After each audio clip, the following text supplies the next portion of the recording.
Vamos a comenzar hablando de un tema muy importante que se llama farmacología pulmonar. ¿Está bien? Ojo. Para hablar de farmacología pulmonar, o sea, necesitaríamos mucho tiempo porque hay varios grupos de fármacos y hay varias acciones, incluso hay varios trucos que puedes utilizar. ¿Está entendido? Pero vamos a intentar hablar de los detalles más significativos, más importantes y clínicamente más relevantes. ¿Ha quedado entendido? Muy bien. Excelente. Lo primero que tenemos que tener en cuenta es que dentro de la farmacología pulmonar estamos hablando de un grupo de fármacos que van a actuar a este nivel, a nivel de los pulmones. Hagamos un repaso. Cuando hablamos de pulmones, estamos hablando de que los pulmones, número uno, tienen algo llamado sistema de conducción aéreo, por si acaso. Tiene un sistema de conducción aéreo. Es un grupo de tubos que lo que hacen es llevar el aire, transportar el aire atmosférico. ¿Ha quedado entendido? Muy bien. Número dos, no solamente tiene un sistema de tubos, sino que además de eso tiene otro aspecto muy importante, que es un epitelio para intercambio. ¿Está claro? Tiene un epitelio de intercambio. Ese epitelio de intercambio, detalle importante, normalmente va a producir un proceso llamado hematosis. La hematosis es el intercambio de oxígeno que va a estar en mayor concentración en el aire atmosférico con dióxido de carbono, que está en mayor concentración a nivel de la sangre. ¿Ha quedado entendido? Entonces tenemos un proceso llamado hematosis, que es el intercambio de oxígeno por dióxido de carbono. ¿Hasta ahí estamos claros? ¿Sí? Ahora, hay varios aspectos anatómicos que vamos a ir resaltando conforme vayamos avanzando, ¿no? Por ejemplo, que los pulmones tienen lóbulos pulmonares, que los pulmones tienen, o sea, cada bronquio va a tener una subdivisión. Pues el caso, cada vez que un bronquio se divide en dos, se llama dicotonización. ¿Está claro? Es un término muy interesante, ¿no? Es más, cuando tú lo dices, dicotonización, hasta suena chévere. Todo el mundo va a decir, ¿qué es eso? ¿Ya? Ahí les explicas y ya tienes de qué hablar en la cena. ¿Ha quedado entendido? Muy bien, excelente. Vamos a hacer un pequeño listado. ¿Cuáles son? Y eso quiero aclarar, está mal, pero es bueno que veamos este tema. ¿Cuáles son los síntomas pulmonares más frecuentes? Muy bien. A eso nosotros le llamamos disnea. ¿Está bien? O sea, dificultad para respirar, disnea. ¿Está bien? Ese es uno de los síntomas más frecuentes. ¿Cuál es el otro? Tos. Tos. Muy bien. Tos. Ahora, voy a aclarar un aspecto muy importante para todos ustedes. Son dos síntomas que son cardinales desde el punto de vista terapéutico, ¿me deben entender? Sí. Pero tú no tratas síntomas. ¿Ha quedado entendido? Nadie trata síntomas. Nosotros tratamos patologías. ¿Qué quiere decir esto? Si vas a utilizar un fármaco para cualquiera de estos dos, es porque ya tienes hecho un diagnóstico. ¿Ha quedado entendido? Entonces, nosotros no tratamos síntomas, tratamos diagnóstico. Entonces, tienes un diagnóstico y todo diagnóstico va a producir un tratamiento. ¿Ha quedado entendido? Así me estoy dejando comprender, ¿cierto? Ahora, para que me puedas entender, ¿ya? En esto radican los grupos de fármacos que vamos a utilizar. En primer lugar, vamos a comenzar con el más frecuente, porque es motivo de consulta en todas partes. Siempre viene el papá y la mamá y dice, mi hijito tiene tos. ¿Lo ve? Sí, y la guagua tiene tos, pero nada más. Y piensan que la tos es algo grave, es algo serio. Es más, he visto yo profesionales que a una tos le están dando antibióticos cuando el niño no lo necesitaba. ¿Ha quedado entendido? Muy bien. Entonces, normalmente para la tos tenemos que definir por qué motivo se puede producir la tos. ¿Ha quedado entendido? La tos la tos es un mecanismo de defensa. ¿Qué quiere decir esto? Cuando hay tos es porque se va a generar, o sea, hay partículas que van a ser englobadas en moco y este moco va a ser expulsado. ¿Ha quedado entendido?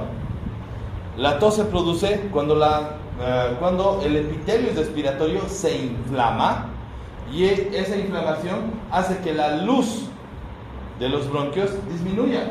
Entonces eso produce tos. ¿Ha quedado entendido? Entonces primero define por qué se está produciendo la tos. ¿Ha quedado entendido? Muy bien. ¿Cuáles son los grupos de fármacos que vamos a ver en este punto?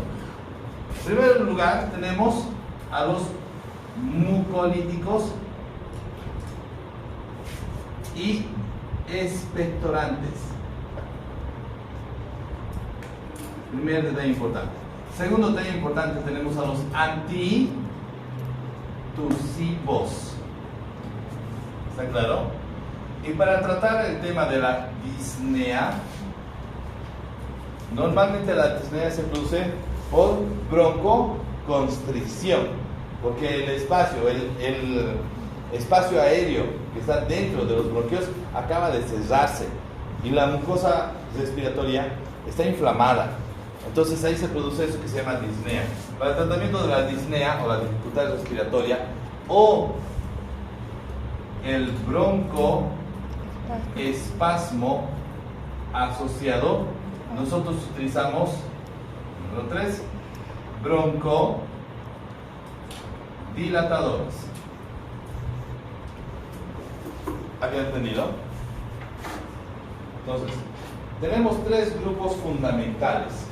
Esos 3 grupos es precisamente para atender a estos problemas que se van a presentar en el árbol respiratorio.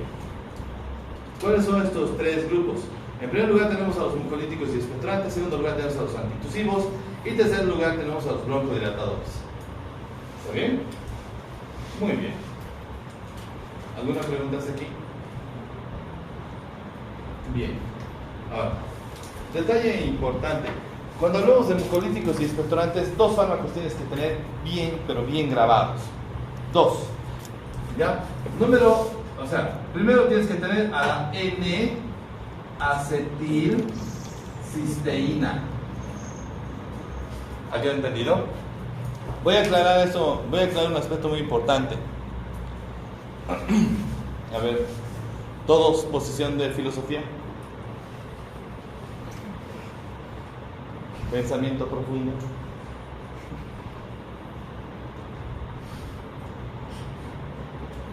¿Cuántos nombres puede tener un fármaco?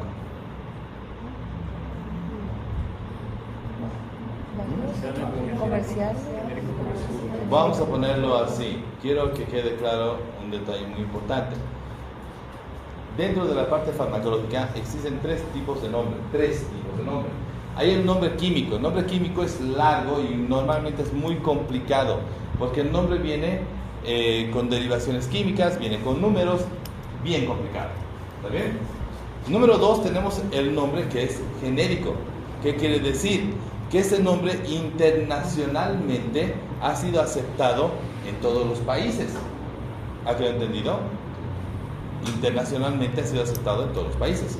Y por último tenemos el nombre comercial. ¿Qué quiere decir? Viene un cuate, funda su empresa, le vamos a poner a la empresa Bagó, ¿ya? Hotelbol o IFA, la que quieras, el nombre que quieras. ¿Ha quedado entendido? Entonces la empresa, ¿qué hace? Empieza a promocionar su propia marca. Entonces, ¿qué hace? Le pone un nombre al mismo fármaco. Entonces, por cada empresa farmacológica vas a tener un nombre diferente para un solo tipo de fármaco. ¿Ha quedado entendido? Ejemplo, diclofenaco. Diclofenaco es el nombre genérico. ¿Está bien? Pero tú te vas a Bagó y lo vas a encontrar como clofenac. Te vas a Terbol y va a decir Lertus. Te vas a otro y va a decir dinamicina. No importa el nombre comercial. ¿Ha quedado entendido? Lo que tienes que aprender a manejar son los nombres genéricos, porque es el principio activo. El médico que sabe manejar nombre genérico es médico para el mundo. El que sabe manejar nombres comerciales es médico para su región. ¿Ha quedado entendido? Entonces aprende a manejar genéricos, si no, te vas a quedar en Bolivia toda tu vida. ¿Está bien? Sí, cambia de un país a otro. Muy bien, puedo seguir, ¿no? N-acetilcisteína es el nombre genérico. El otro fármaco que tienes que aprenderte se llama Ambroxol. El Ambroxol, doctores, es un derivado de la bromexina. Entonces, todo lo que vamos a hablar sobre Ambroxol se puede utilizar para todos los derivados de bromexina. ¿Ha quedado entendido? Muy bien. Siguiente tema importante.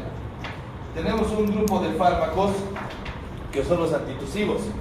Ideas que tienes que tener bien claras. En primer lugar, todos los antitusivos son opioides. ¿Ha quedado entendido? Todos los antitusivos son opioides.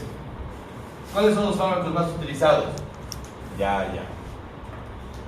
Van a leer el Katsun, y cuando lean el Katsun te va a intentar adoctrinar como a todo gringo.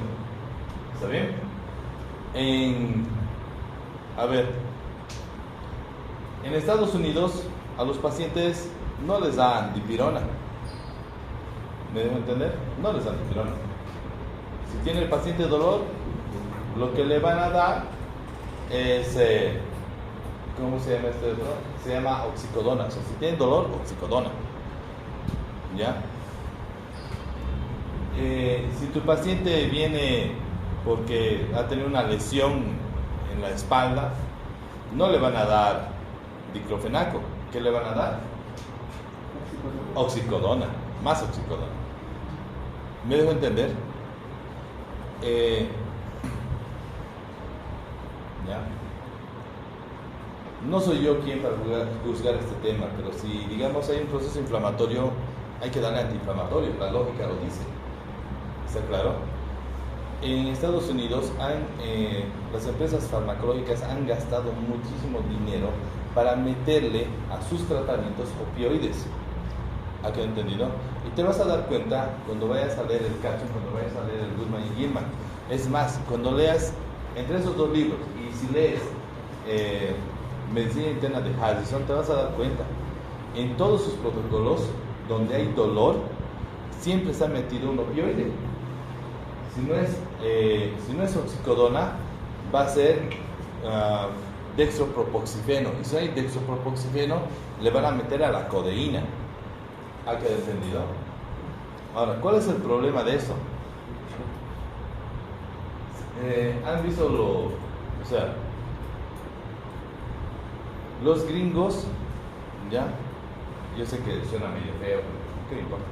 Los gringos, el 60 al 65% de su población, ¿ya?, de adultos son adictos. ¿Me dejo entender? Ahora, después de que lees los libros, tú dices, con razón, pues, ¿cómo no van a ser adictos si voy porque me duele la espalda y me están metiendo un opioide? ¿Me dejo entender? Entonces generan adicción con mucha rapidez. Hay que tener mucho cuidado. ¿Está bien? Muy bien. Ahora, los fármacos antitusivos, toditos son opioides. ¿Ya? A los gringos les encanta colocar un fármaco, lo vas a leer en el Katsun, que dice codeína. Es más, básicamente le meten codeína a todo. ¿Está bien? Antigripales, viene con codeína. ¿Está bien? Sus jarabes para la tos son codeína. ¿Está claro? Aquí en América Latina tenemos un fármaco que también es un opioide, pero que es más noble. ¿Qué quiere decir esto? Que va a tardar semanas o incluso meses para desarrollar adicción. ¿Ya? ¿Cuál es el fármaco?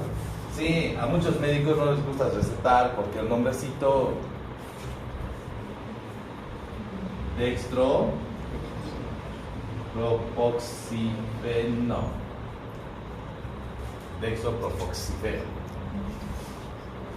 ¿Sí? No, ¿cuál dextropropoxifeno? Dextrometorfano, gracias por el Dextrometorfano. Bien. Fármaco opioide para el tratamiento de la tos, dextrometorfano. ¿Está bien? Bien. Ahora, cuando tus pacientes vienen con disnea, muchos de ellos van a venir con disnea y obviamente se produce por broncoespasmo, que es lo más frecuente. Quiero aclarar un detalle importante. Muchos van a decir, esto es asma. ¿Está bien? Ahora, tengo un paciente, y estoy hablando literalmente, sí tengo el paciente. Tengo un paciente que tiene 67 años. ¿Está bien? ¿Sí? Que hace broncoespasmo. ¿Está bien? ¿Hasta que sigue? No tiene antecedentes de asma. Cuando era niño nunca tuvo asma. De adulto nunca tuvo asma. Es más, ni siquiera tiene historial de reacciones alérgicas. Pero en los últimos 2 años ha generado broncoespasmo.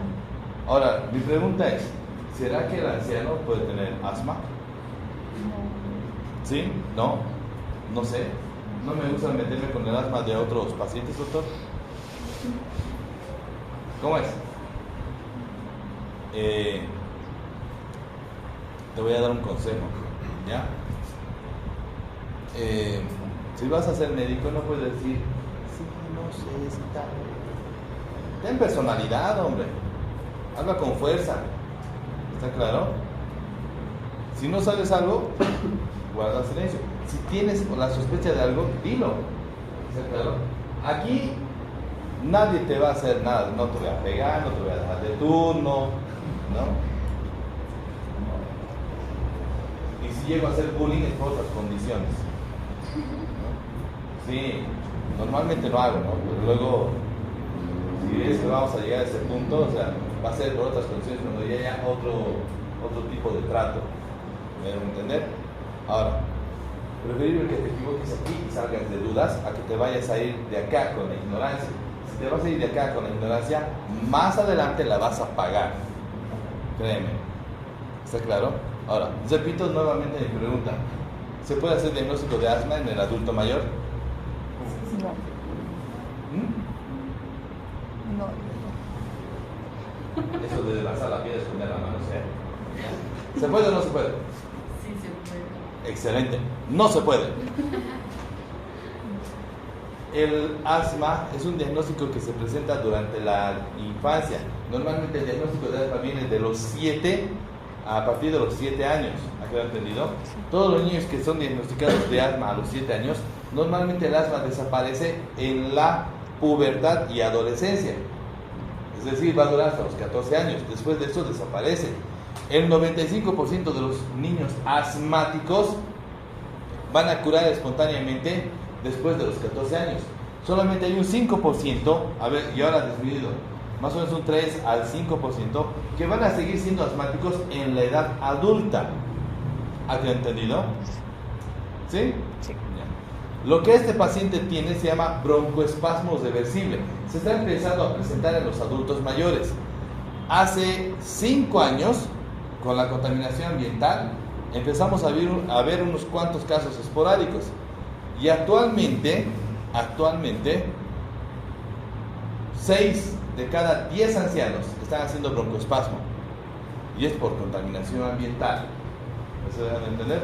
Es más, ahora esto se está volviendo más frecuente. Les recomiendo, si quieren tener más información, lean una condición que se llama fiebre del heno.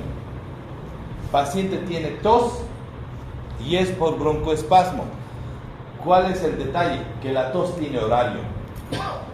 ¿Ha quedado entendido? Sí. El paciente tose en las mañanas, y más o menos eso de las 9, 10, cuando la temperatura ya es estable, la tos va desapareciendo poco a poco. Desde eso del día no tose casi nada. Y en la noche, entre las 6 y las 9 de la noche, está pero que tose todo el tiempo. Se llama fiebre del heno. Y es por el cambio estacional, es por el cambio de temperaturas. Ahora, ¿por qué estoy hablando de esto? Porque esta vacación que ustedes han tenido, de cada 10 consultas, 5 a 6 eran fiebre del heno. ¿Me van a entender? Entre esas consultas, por ejemplo, mi esposa. Ella tenía fiebre del heno, y yo la he mirado y con todo el cariño, así como todo esposo, de hecho, le vamos a dar nebulización y una monodosis de corticoide. Y mi esposa me decía, yo no quiero tomar medicamentos. Y yo, ¿qué le dije?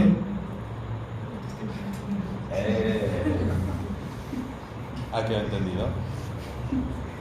Entonces tienes que aprender. Fiebre del heno le puedes dar antihistamínicos y nebulización para que salga adelante, y obviamente necesitas un broncodilatador. ¿Está bien? Y ahí va el tema. Cuando hablamos de broncodilatadores, doctores, detalle importante, tenemos 3 grupos de fármacos que tienes que aprender a utilizar. ¿Está bien? Número 1 tenemos a los beta-2 adrenérgicos. Beta-2 adrenérgicos. ¿Está claro? Luego tenemos a los fármacos antimuscarínicos. Y luego tenemos a las xantinas. 3 grupos de fármacos. ¿Preguntas? Muy bien. Ahora, de estos, ¿cuáles son los fármacos que tienes que aprender a manejar? Es simple. De los beta-2 adrenérgicos, el primero que encabeza siempre todas las listas. El primero en tu corazón, en el mío y en el de todos, salbutamol.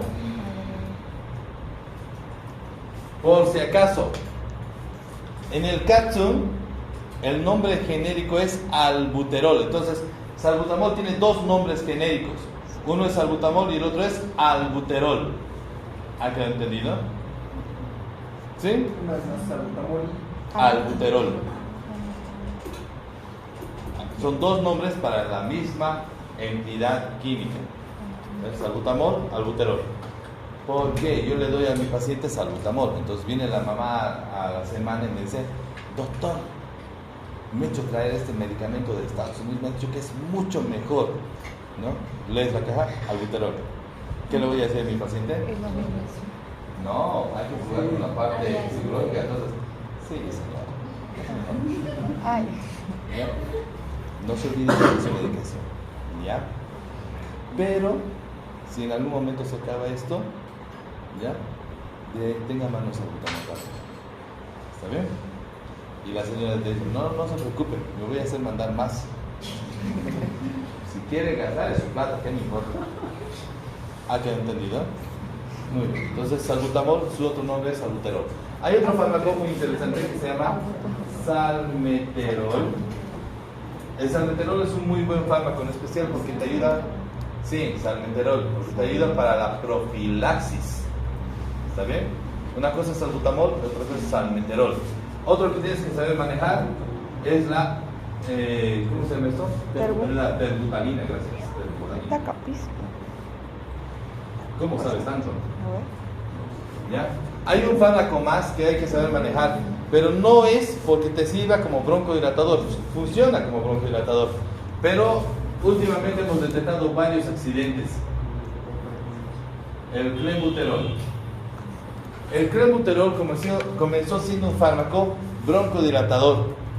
¿Sabes cuál era el tema? Le daban al paciente clenbuterol, y el paciente que consumía clenbuterol, después de 3 meses, 3-4 meses usando el clenbuterol, aparecía así. Sí, ¿verdad? El clenbuterol, 4 meses de uso continuo y el güey aparecía así, fitness, ¿no? Y nadie sabía cómo. Ahora resulta que el clenbuterol tiene acciones sobre beta-3. Beta-3 está en el tejido adiposo. Entonces, como agonista beta-3, ¿qué hace? Haces de distribución de los lípidos.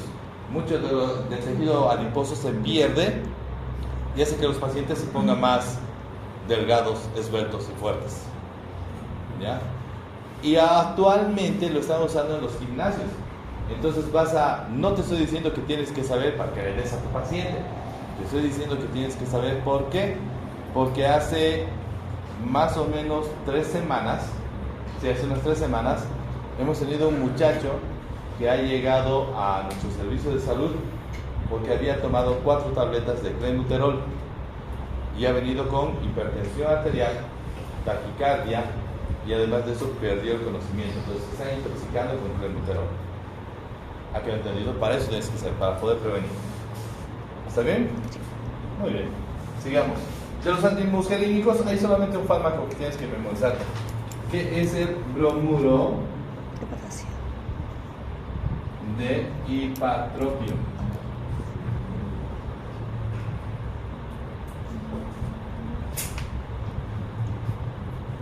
Tú eres de Brasil, ¿cierto? Sí. Muy bien. En Brasil tienen en sus esquemas, utilizan bromuro de ipatropium mezclado con otro fármaco más que se llama... ¿Qué? No.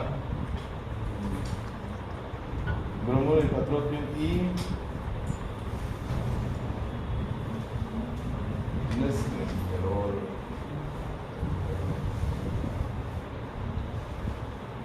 Ahí no recuerdo, por eso el tema es el siguiente.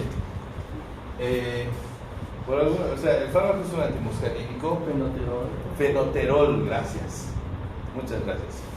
Utilizan en Brasil mucho la mezcla de fenoterol. Te lo voy a anotar aquí. ¿Ya? Fenoterol. Aquí en Bolivia no tenemos fenoterol, pero sí hay en Brasil. Y en Brasil, en muchas partes en Brasil, les encanta hacer la mezcla de fenoterol más bromuro de ipatropio. Entonces le están dando un fármaco adrenérgico beta 2 más un fármaco antimuscarínico. ¿Está claro? Ahora, mi punto de vista, ¿ya? Mi punto de vista. El bromuro de ipatropio no es recomendado para los niños, ¿ya? Y tampoco puedes utilizar bromuro de ipatropio durante periodos prolongados porque produce mucha toxicidad hepática. ¿Me dejan entender? ¿Sí? Ahora, la combinación de fenoterol más bromuro de ipatropio no ha demostrado ser mejor que darle solo salbutamol. ¿Me dejan entender? La combinación de fenoterol más bromuro de ipatropio no es mejor que darle solo salbutamol. Muchos de los pacientes solo con salbutamol salen bien. ¿Saben? Como que actualmente en Brasil ya hay muy pocos, ya hay la mitad del país ha dejado de utilizar fenoterol y bromuro de ipatropio y entonces lo está metiendo salbutamol. Y funciona muy bien. Entonces, ojo, yo solamente te doy la idea de cómo se está usando en otros países y qué es lo que se está haciendo aquí en Bolivia, porque tú eres el que tiene que tomar sus decisiones y ese es sus esquemas terapéuticos. ¿Hasta ahí estamos? ¿Sí? Muy bien. Y por último tenemos a las antinas. ¿Ya? De las antinas, 2 fármacos tienes que memorizarte. Uno de ellos se llama aminofilina y el otro se llama teofilina.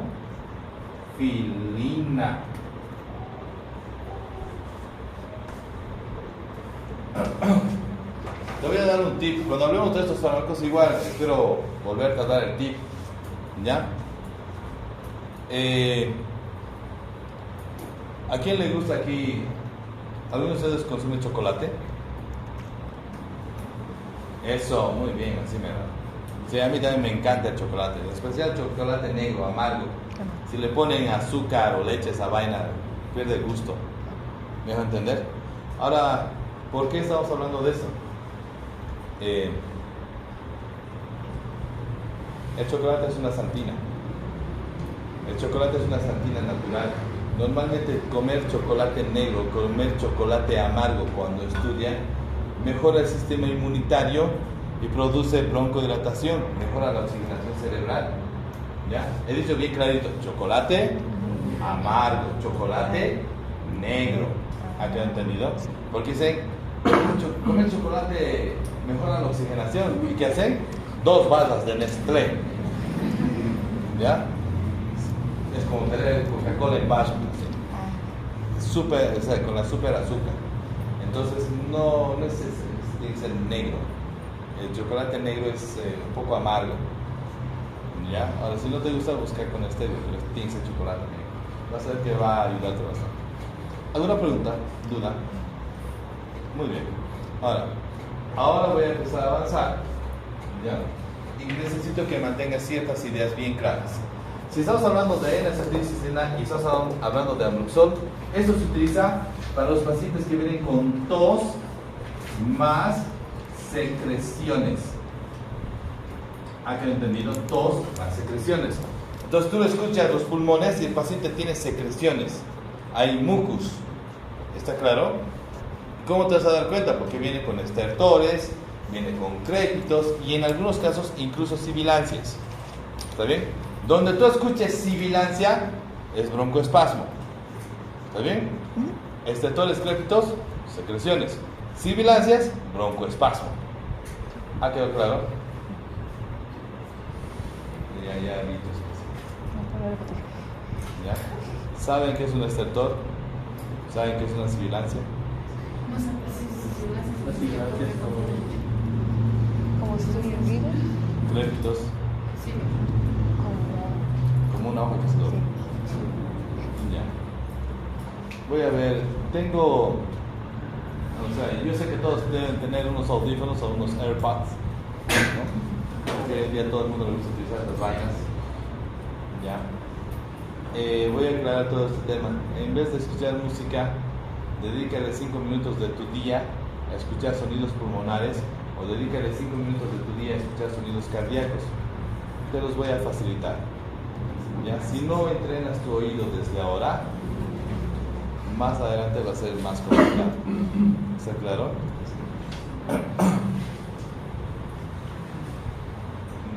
Yo he tenido la suerte de que conozco gente muy capacitada para todo. ¿Ya?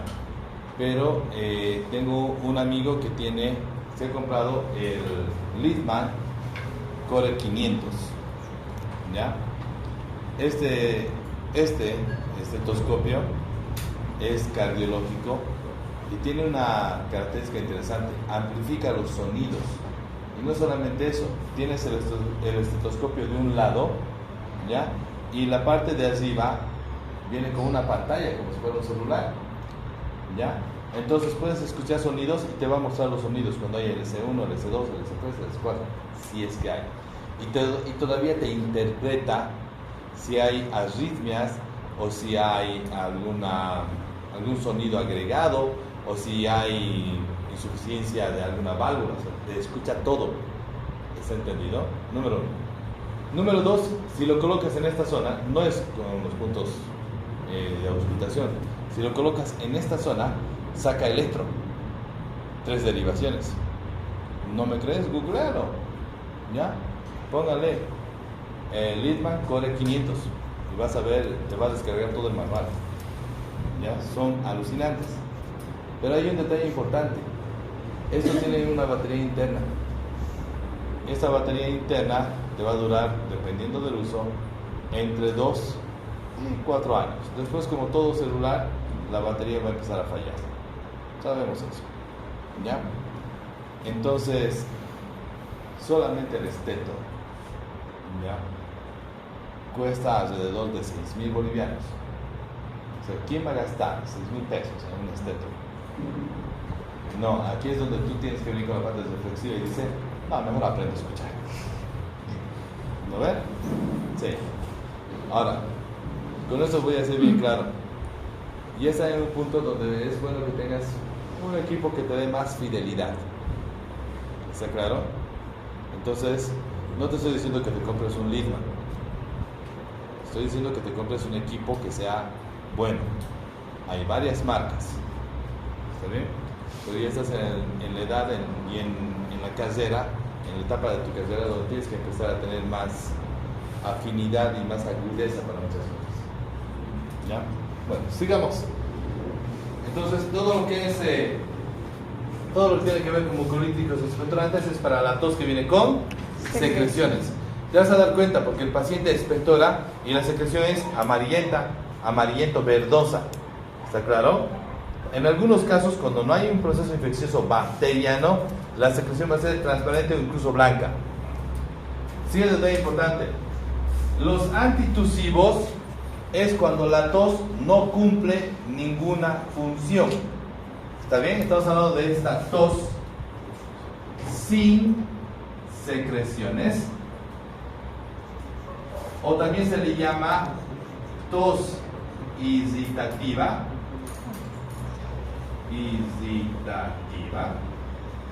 o también se le llama tos refleja. ¿Había entendido?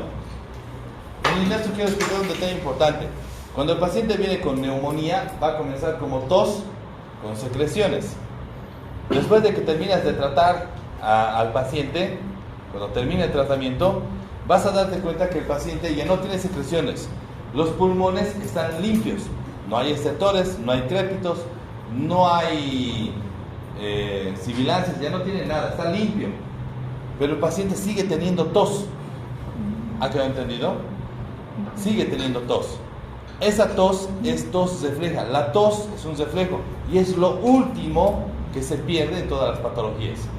Entonces, para ayudar al paciente que no sea un proceso muy incómodo, lo que hacemos es cortar la tos, y para eso usamos codeína de dextromethorphan. ¿Está bien? Bien. Y los broncodilatadores, obviamente, en caso de que vaya a haber broncoespasmo. Muy bien. ¿Puedo volar? Sí. Sí. Siempre hay alguien que se relacionado.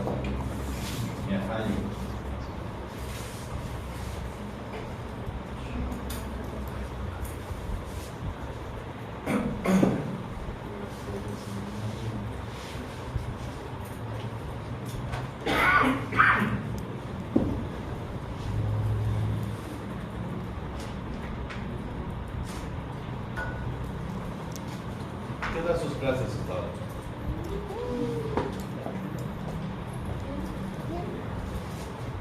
Estoy volando.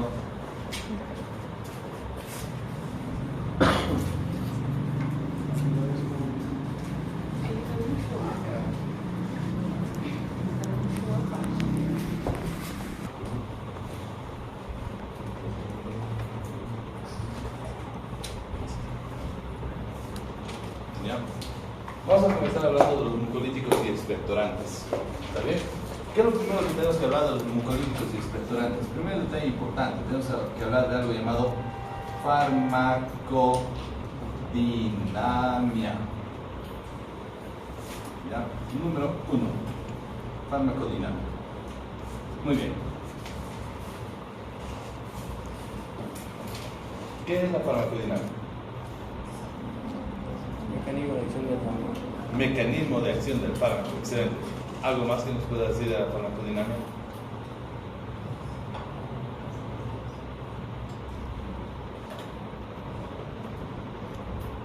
¿Nadie más?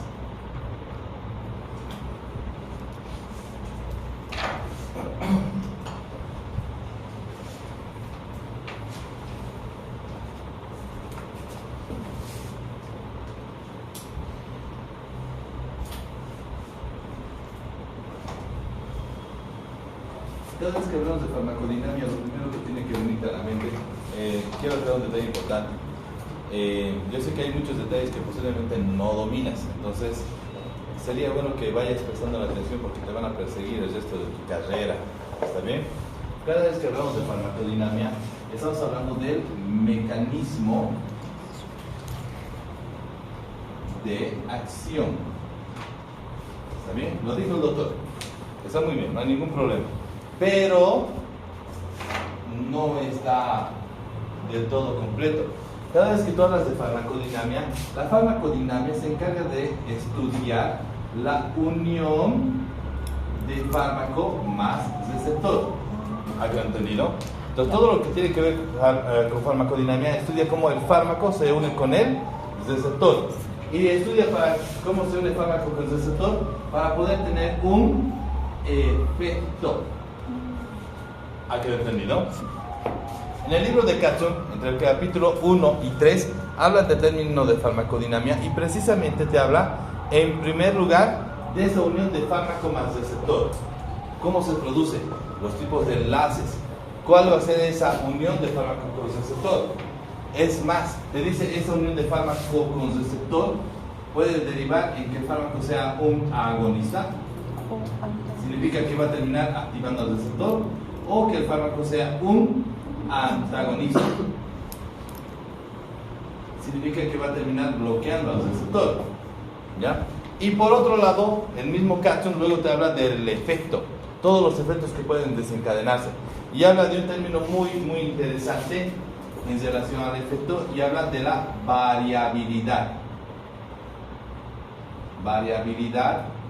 de la acción farmacológica.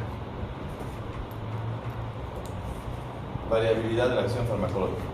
Ahora, ¿cómo vas a lograr entender esto? Precisamente porque te introduce un término que es Emax, o también conocido como eficacia máxima.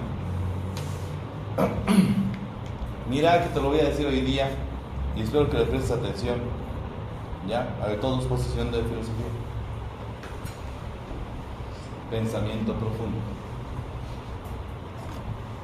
¿Eficacia máxima es lo mismo que efectividad clínica? No, ¿por qué no? Porque puede que un medicamento o fármaco sea eficaz, pero va a ocasionar otro tipo de efectos que en la clínica del paciente no nos puede perjudicar o alimentar otro tipo de patología que ya venía arrastrando al paciente de atrás. Casi. ¿Ya? Una cosa es eficacia máxima. La eficacia máxima te ayuda a relacionar la unión de fármaco con receptor. ¿Está claro? O sea, unión de fármaco con receptor. Ahora, el concepto que tienes que tener es que solamente el receptor que se ha unido a un fármaco, o dicho de otra forma, el fármaco que se unió a un receptor tiene efecto. ¿Ha quedado entendido? A ver, si yo tengo 100 receptores, ¿ya? 100 receptores, ¿de cuánto es el efecto? De 100. Si yo tengo 200 receptores, ¿de cuánto es el efecto? 200. Si yo tengo 500, 500. Si yo tengo 1000, 1000. Muy bien. Ahora vamos a ponerlo así. Yo tengo 100 receptores y tengo 300 moléculas farmacológicas. ¿De cuánto es la respuesta? De 100. Porque aquí el que manda la ecuación es el receptor, no el fármaco. ¿Ha quedado entendido? Hemos dicho clarito. Solamente el fármaco unido al receptor es el que tiene efecto. Entonces, si yo tengo 100 receptores y tengo 300 moléculas, de esas 300, 100 se van a unir. Solamente esas 100 van a tener efecto. Punto. ¿Ha quedado entendido? Si yo tengo 100 receptores y tengo 500 moléculas farmacológicas, ¿de cuánto es la respuesta? De 100. Si yo tengo 100 receptores y tengo 1000 moléculas farmacológicas, ¿de cuánto es la respuesta? 100. ¿Ha quedado entendido? ¿Sí? ¿Sí? Sí. Muy bien. Entonces, detalles importantes. Decir eficacia máxima significa unión de fármaco con receptor. Solamente el fármaco unido al receptor es el que tiene efecto. ¿Quién manda en la ecuación? ¿El fármaco o el receptor? El receptor. Receptor. Muy bien, excelente. Ahora, ¿por qué? Ahora, yo sé que estás pensando y dices, qué interesante. Y lo miras a tu compañero, qué interesante, ¿no, güey? Ahora, aquí viene el término, o sea, ¿por qué es importante? Acabamos de decirlo. El que manda la ecuación es el receptor, no el fármaco. ¿Ha quedado entendido? Entonces, desde ese punto, todos los fármacos tienen algo que se llama dosis límite. ¿Ha quedado entendido? Sí. Dosis límite. Dosis techo. ¿Ha quedado claro? ¿Quién pone el límite? ¿Quién pone el techo? El receptor. Punto. ¿Ha quedado claro? Sí. A ver, ahora sí. Posición de filosofía. El que pone el límite es el receptor. ¿Cierto? ¿Sí? Entonces, si yo le aumento la dosis a un fármaco, ¿mejorará el efecto? No. Entonces, ¿por qué aumentan las dosis? Es que es cierto, lo acaban de decir ustedes, y es por la pura lógica. Y Katsun lo menciona. Y lo peor de todo es que tenemos colegas, que es lo primerito que hacen. ¿Ya? No hay efecto, ¿qué hacen? Lo primero que hacen, le aumentan dosis. ¿Ha quedado entendido? Hay un término que habla en el mismo capítulo, que es receptores de reserva. Esos receptores de reserva van a poderse utilizar aumentando la dosis, pero es temporal. Solamente te va a ayudar a mejorar el efecto durante unos 2, 3, tal vez una semana. 2, 3 días, tal vez una semana. Pero luego el efecto va a decaer. Entonces, por lógica, si aumento la dosis, la cosa no pinta bien. ¿Qué haríamos? Cambiar de fármaco. Excelente. O, vamos, piensa. Por si acaso estás en medicina. Aquí nadie te va a hacer para que coloques un suerito o para que tomes la temperatura. A ti la gente te va a buscar porque tú vas a pensar y vas a solucionar. ¿Ha quedado entendido? ¿Cuándo han visto? ¿Qué? Muy bien, es simple. O cambias el fármaco o añades uno. ¿Ha quedado entendido? Es así de simple. Antes de aumentar la dosis hay que valorar si es mejor cambiar de fármaco o añadir otro más a la situación. ¿Ha quedado entendido? Y estoy hablando muy en serio. La gente a ti te va a buscar porque piensas para que soluciones. No para que le pongas un suerito o para que le pongas un tal, nada. Es para que tú lo pienses y lo soluciones. O ustedes ven que Dr. House le mete sondas a todos sus pacientes. No, ¿ve? No. Cuando hay que hacer procedimientos que hace Dr. House, agarra sus vasos y sale corriendo. La verdad, puedo seguir, ¿no? Sí. Y con esto acaba nuestra pequeña ventana a la farmacodinámica. Entonces, cuando hablamos de farmacodinámica, estamos hablando del mecanismo de acción. Entonces, dos detalles importantes. Tenemos dos fármacos. Uno de ellos se llama N-acetilcisteína. ¿Ya? La N-acetilcisteína, en su mecanismo de acción, es decir, en su farmacodinámica, va a actuar, número uno, ¿ya? Lo que hace es destruir los puentes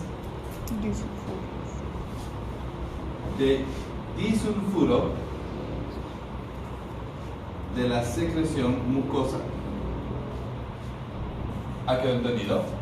Destruye los puentes de disulfuro de la secreción mucosa. A ver, te lo voy a dibujar. Aquí tenemos moco, aquí hay moco, tienes moco, aquí vas a tener moco, aquí hay más moco, aquí hay más moco, aquí hay moco, donde quieras hay moco, ¿está bien? Y el moco genera puentes. Estos son puentes de disulfuro. Mientras más puentes hay, menos flexible es. ¿Qué quiere decir? Que mientras más puentes hay, la secreción se vuelve más viscosa. ¿Ha quedado entendido? Más viscosa, más pegajosa. Así está claro, ¿cierto? Muy bien. Entonces, ¿qué va a hacer? ¿Qué es lo que va a hacer la N-acetilcisteína? La N-acetilcisteína destruye estos puentes. Destruye los puentes. Y donde se destruye un puente, se lo va a reemplazar. Adivina con qué se lo reemplaza. ¿Con qué se reemplaza? Con agua. Eso. Lo vamos a reemplazar con agua. De esta forma la secreción deja de ser tan viscosa y se hace más fluidificada. ¿Ha quedado entendido? Se fluidifica, se hidrata. ¿Preguntas? Muy bien. Siguiente detalle importante. No solamente destruye los puentes de disulfuro, sino que además lo que hace es activación del epitelio ciliado. El epitelio ciliado tiene una acción que es de barrido, ¿recuerdan? Entonces va a activar esa acción de barrido. Y es precisamente para mover las secreciones hacia la parte de la orofaringe. ¿Está bien? Ahora vamos a ponerlo así. Se activa el epitelio ciliado y hay esta acción de barrido, ¿cierto? Pero tienes una parte que es la laringe y las cuerdas vocales, ¿cierto? Entonces, esta zona es un estreñimiento natural. ¿Cómo sorteamos esta zona? Eso. ¿Qué producen estos fármacos? Broncoespasmo, y nosotros lo llamamos tos. ¿Está bien? Entonces, estos fármacos van a producir un ligero broncoespasmo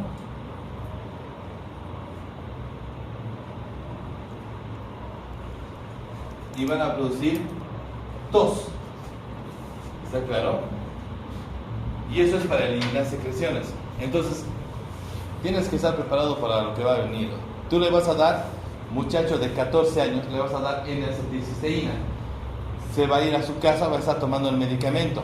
A los 2 días viene el papá junto con el muchacho y te dice: doctor, no ha mejorado, sigue tosiendo. ¿Ya? ¿Qué le vas a decir? ¿Qué? Es normal. Es normal. Ahora, si no quieres decirle es normal, haz que analice. Dile, en la noche logra, o sea, sigue tosiendo mucho. Te va a decir, no ha disminuido. Es el fármaco. De día va a hacer que tosa porque está eliminando todas las secreciones. Las hace más fluidas y las elimina. Necesita la tos para eliminarlas. ¿Está claro? Sí. Y de noche la secreción ha disminuido tanto que él logra descansar. Entonces dele un poco más de tiempo al fármaco, va a terminar de eliminar las secreciones y cuando se eliminen todas las secreciones, la tos va a desaparecer sola. ¿Ha quedado entendido? Muy bien. ¿Puedo seguir, no? Por otro lado tenemos al ambroxol. ¿Ya? Este ambroxol es un derivado de la bromexina. ¿Ya? Bromexina. Ahora, detalle importante, ¿qué hace el ambroxol? Número 1, el ambroxol lo que hace es activación de los neumocitos tipo 2. ¿Está claro? Hace activación del neumocito tipo 2. ¿Qué quiere decir esto? Que al activarse el neumocito tipo 2, lo que vas a tener es aumento en la producción de surfactante. ¿Ya? Aclaro el tema. Se puede decir surfactante o puedes decir secreción tensioactiva. Cualquiera de los dos términos es totalmente válido. Surfactante o secreción o líquido tensioactivo. ¿Han entendido? Recordemos que el surfactante o el líquido tensioactivo se produce por los neumocitos tipo 2 y tiene una sola finalidad. Es para que la pleura visceral y la pleura parietal estén pegadas. ¿Está claro? Y de esa forma va a aumentar la tensión y va a producirse procesos respiratorios por algo que se llama la tensión superficial o algo que se llama la tensión transpleural. ¿Está bien? Sí, fisiología 2. ¿Ha quedado entendido? Muy bien. Entonces, cuando tenemos demasiado de ese surfactante se une a la secreción mucosa, ¿ya? Se une a la secreción mucosa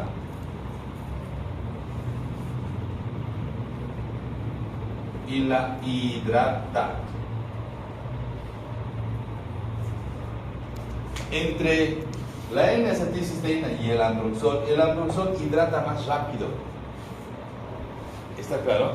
Entre N-acetilcisteína y el ambroxol hidrata más rápido. ¿Ha quedado entendido? La mayoría de los pacientes van a experimentar tos posiblemente el primer día de tratamiento. ¿Está bien? Después de eso la tos disminuye bruscamente. ¿Ya? ¿Pero por qué? Te voy a decir por qué. ¿Ya? La secreción se hidrata tanto y también va a haber, número 2, esta activación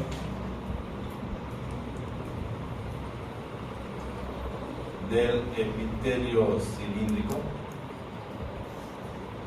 con el tema del barrido, pero no vas a tener broncoespasmo. Ahora, ¿por qué no va a haber broncoespasmo? Porque la secreción se hidrata tanto que va a ir ascendiendo por el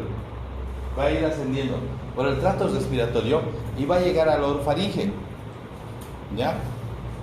Si no me crees, pregúntale a los pacientes. Los pacientes, la mayoría ni se da cuenta. Va a sentir la boca aguada. Todo el tiempo está aguada. Desde que tomo ese medicamento, tengo más saliva. ¿Ya? Ahora, me pregunto yo, ¿el fármaco producirá cialorrea, más salivación? La respuesta es no. Entonces, ¿qué está pasando? Es la secreción mucosa que acaba de ascender por la vía respiratoria y está en la orofaringe. El paciente la va a sentir como si fuera saliva. ¿Y qué hace el paciente? Eso, la deglute. ¿Ha quedado entendido? Y en el estómago el ácido gástrico termina eliminando todas las bacterias o todo lo que hay. ¿Está claro? No me mires así. Igual es alimento. ¿Preguntas? Muy bien. ¿Puedo seguir, no? Sí.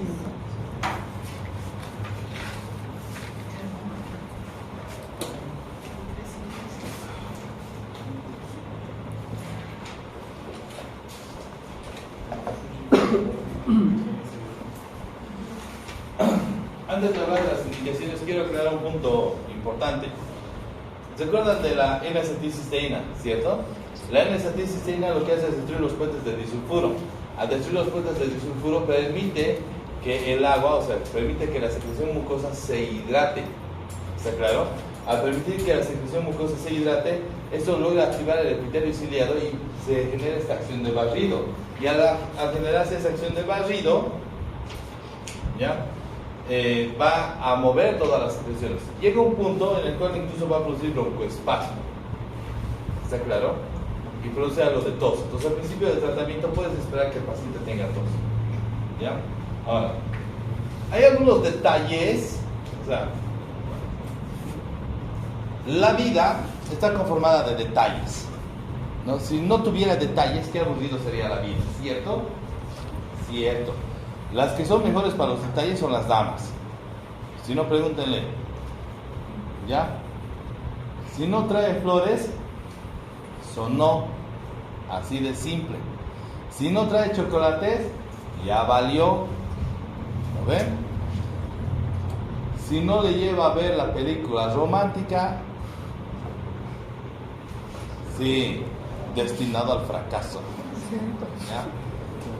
Así se les rompieron las relaciones y nunca supo qué es Nochebuena. Vio las Navidades, pero nunca una Nochebuena. El que entendió, entendió. Ahora, ¿por qué estoy hablando de esto? ¿Ya? La vida está compuesta de detalles, doctores, y es los detalles lo que marcan la diferencia entre un profesional y otro. ¿Ha quedado entendido? Detalles importantes que tienes que tener en cuenta. La N-acetilcisteína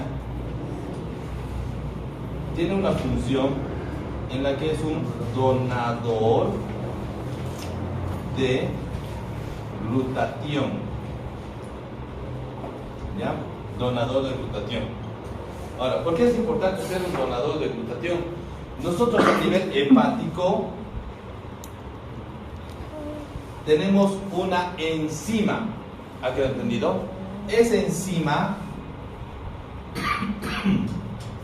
se llama glutatión transferasa. Glutatión transferasa. ¿Ha quedado entendido? ¿Hasta qué hora tenemos clases? 9. Ay, 8:45. ay, qué bien. Sí, es que antes tenían dividido este horario y aunque no lo creas, venir luego para, o sea, tener una clase con 45 minutos es bien pele. Mejor que hayan colocado así 3 horas seguidas. ¿A usted no le molesta, ¿no? ¿No? Si te abuso, dime nomás. Para nada. ¿Ya? Igual no te voy a hacer caso. ¿Ya? Ahora, detalle importante. ¿Por qué es importante la glutatión transferasa? Porque la enzima glutatión transferasa es un derivado o es una de las principales enzimas que se genera a partir de la P450. ¿Está claro? ¿Qué quiere decir esto? Que la glutatión transferasa se encarga de hacer metabolismo, destruye todo. ¿Ha quedado entendido? ¿Sí? Muy bien. Cuando se te agota la glutatión transferasa, entonces ¿quién es el que sufre? El hígado. Porque no va a poder hacer todas las funciones metabólicas y va a empezar a lesionarse el hígado. ¿Ha quedado entendido? ¿Sí? Muy bien. ¿Cómo se descubrió este tema? Porque vienen los pacientes, antes los pacientes venían, se intoxicaban con paracetamol. El paracetamol es un fármaco hepatotóxico. Yo se les voy a decir, no, ¿cómo puede ser buen paracetamol? El buen paracetamol es hepatotóxico, el hijo de mil. ¿Ha quedado entendido? Sí. Entonces, al ser hepatotóxico, producían muchas lesiones. ¿Ha quedado claro? Entonces, lo que hacíamos era colocarles N-acetilcisteína. La N-acetilcisteína funcionaba como donador de glutatión y a nivel hepático se formaba glutatión transferasa y de esa forma no se daña.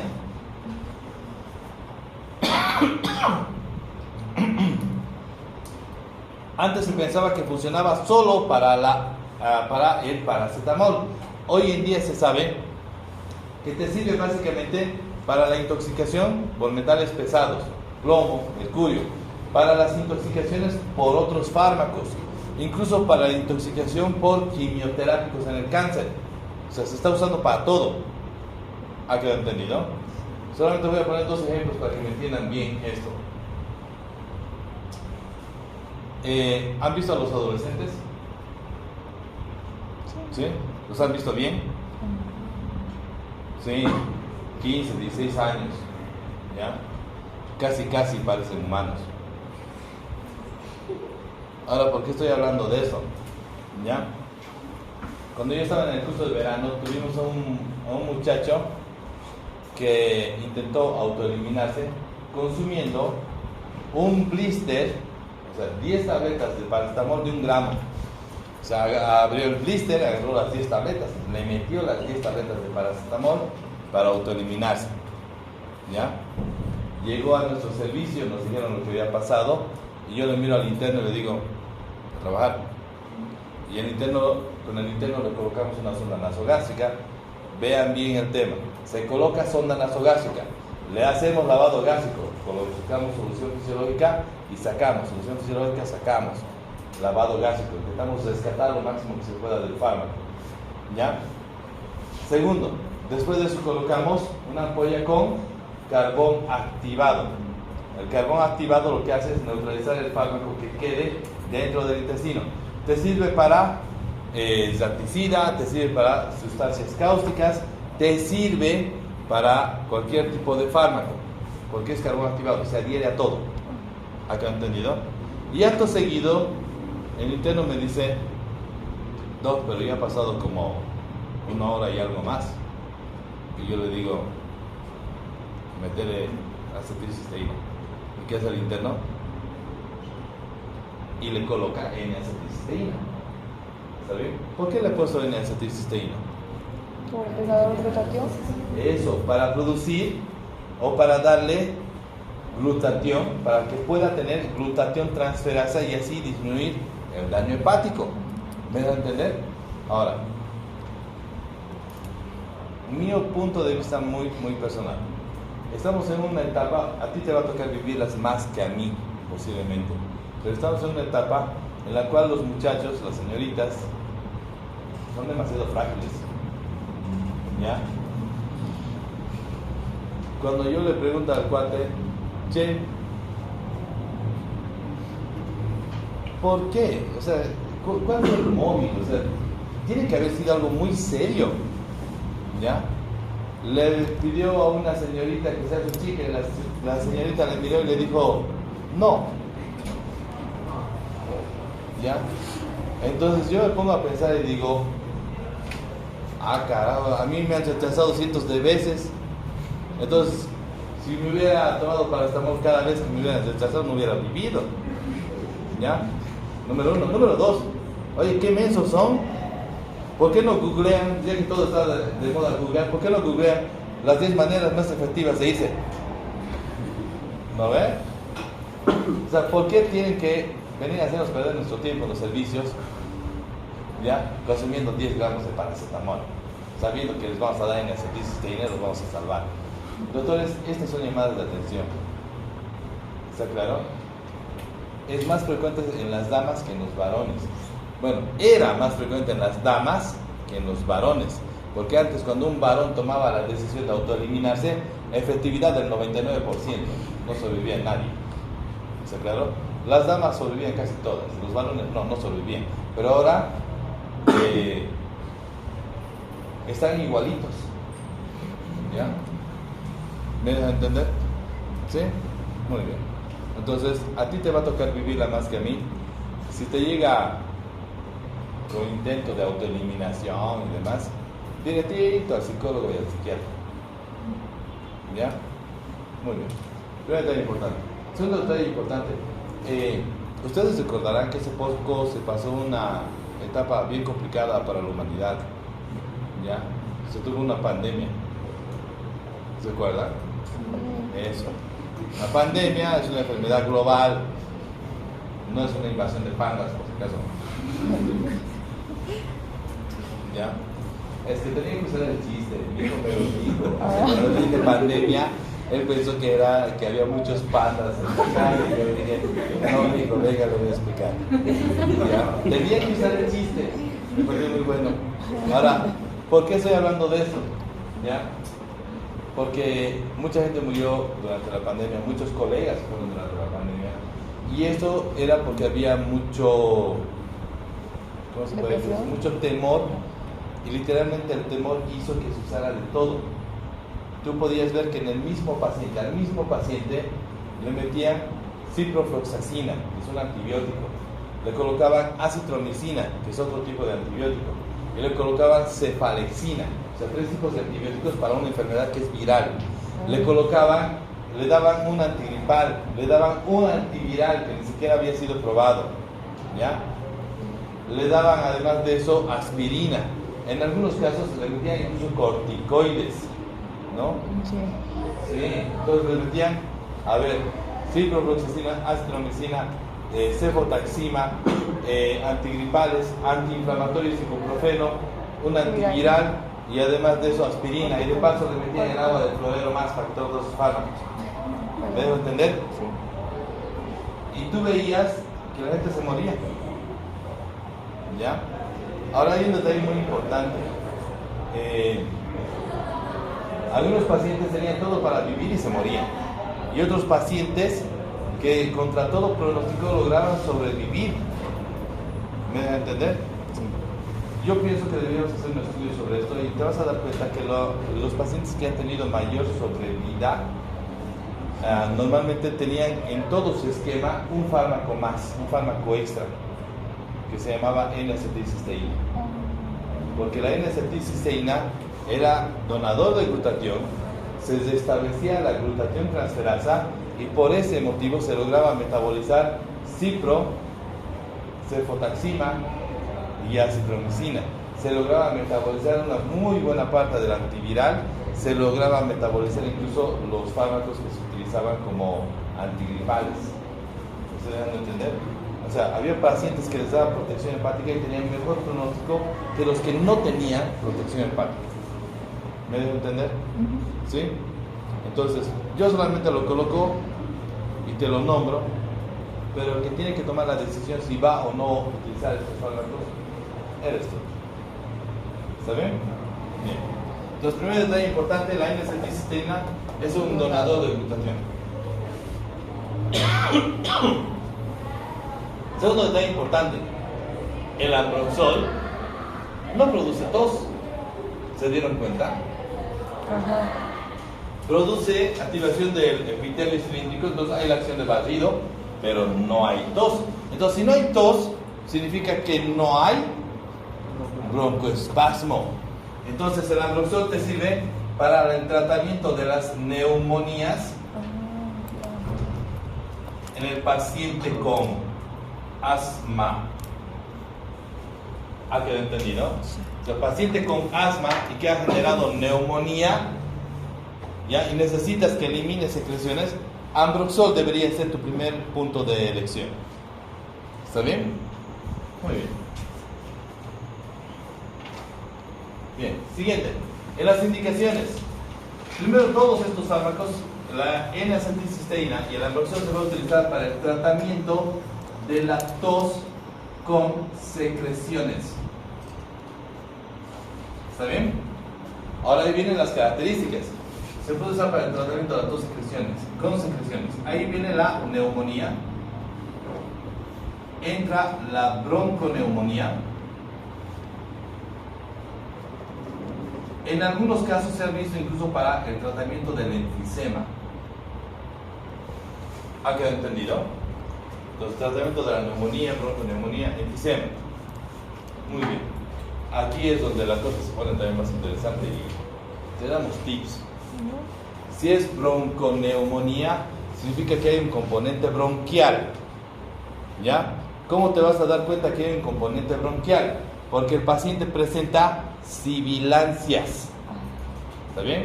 Bronconeumonía, hay un componente bronquial, el paciente presenta sibilancias. Entonces, si hay sibilancias, si hay bronconeumonía, asocia salbutamol. Asocia salbutamol. Nebulización y salbutamol, créeme que va a funcionar mucho mejor. ¿Ha quedado entendido? Sí. ¿Sí? Muy bien.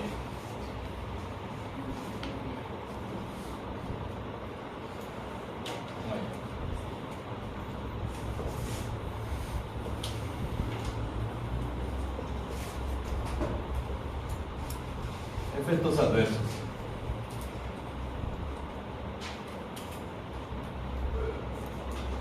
¿Ya? Efectos adversos. ¿Qué es lo que tú puedes esperar como efecto adverso de estos fármacos? Vamos a comenzar primero con la N-acetilcisteína. No se van a asustar, en algunos libros dice directamente acetilcisteína, le han quitado la N, no hay ningún problema. ¿Está bien? Cuando hablamos de efectos adversos, lo primero que vas a ver, la N-acetilcisteína se caracteriza porque presenta tos. En algunos casos vas a ver que produce náuseas, vómitos. A causa de la tos, incluso puede llegar a desencadenar cefalea. ¿Está bien? Puede producir dolor epigástrico.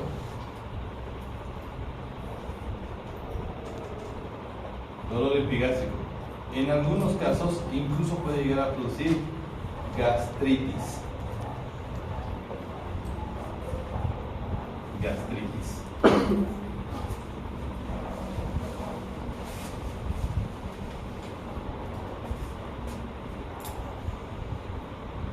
¿Cuál más será?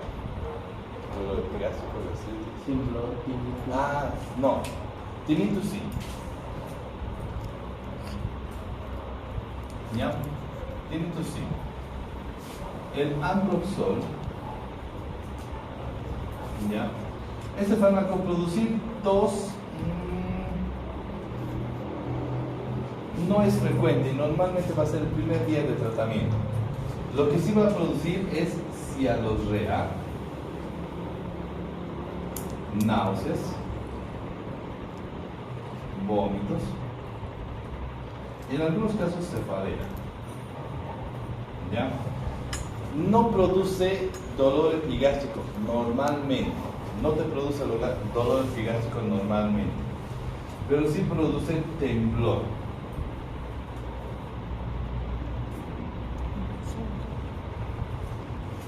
Temblor. Ahora, quiero aclarar un detalle importante. ¿Ya? Normalmente van a llegar a utilizar Ambroxol hasta 5 días. Más de 5 días no es necesario. ¿Ya? La mayoría de los tratamientos funcionan muy bien con 3. ¿Ya? Entonces, de 3 a 5 días, lo normal. Después del tercer día de tratamiento, toditos los pacientes experimentan temblor. Va a estar así. ¿Ha quedado entendido? Ahora, cualquiera, o sea, cualquiera te va a decir que es dosis dependiente. La respuesta es no, no es dosis dependiente. Yo personalmente he verificado eso. Cuando yo estaba haciendo mi internado rotatorio, yo enfermé con neumonía. En la época que yo estaba haciendo internado rotatorio, no podías enfermarte. ¿A qué no entendido? Porque tú te enfermabas y te hacían repetir todo desde el principio. Ahora se falta y suspenden una rotación, que van a volver a hacer intervención. Ay, doctor, es que estoy estresado. Y yo le miro y digo, qué barbaridad. Entonces, de la especialidad ni hablar, ¿no? Porque en la especialidad es peor, son 3 años, 4 años. Y ahí sí que no puedes decir, o sea, estoy estresado. No puedes decir. Ya tengo 2 de mis estudiantes que han entrado a hacer, o sea, los han aprobado para la especialidad. Lleva un mes y dice que ya no aguantan. Y yo he mirado y he dicho, ¿cómo es posible? Me estoy dando a entender hasta ahí, ¿cierto? Entonces yo no podía suspender una rotación. Entonces, como yo no podía suspender una rotación, hice lo que todo interno sano y cuerdo haría en su lugar, en mi lugar. Me traté solo, ¿no? Sí, me busqué los antibióticos, me busqué los antiinflamatorios, conseguí Ambroxol y yo solito me traté.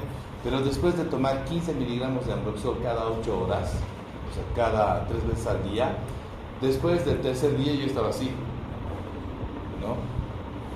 Y mis amigos me miraban y decían, oye, ¿qué? ¿Estás bien? Sí. Pero es que te veo así. Es mi síndrome de abstinencia. Dejar el alcohol cuesta. Claro, ¿qué vas a decir? ¿Qué le voy a decir? Tengo neumonía y estoy tomando Ambroxol y el Ambroxol produce temblor. No, pues digo, tengo neumonía, ese ratito me suspenden el internado y volver a empezar de cero, ¿no? Yo no estoy dispuesto a hacer esa vaina. ¿Ha quedado entendido? Entonces, detalle importante, ¿ya? Produce temblor, yo lo viví en carne propia. Lo bueno es que una vez que dejan de tomar el medicamento, le tienes que decir al paciente. El paciente piensa que deja de tomar y a la hora de lo que está así, va a quedar así. No es cierto. Dejan de tomar y el temblor va todavía a desaparecer en una cuestión de 2 días. ¿Está claro? Muy bien.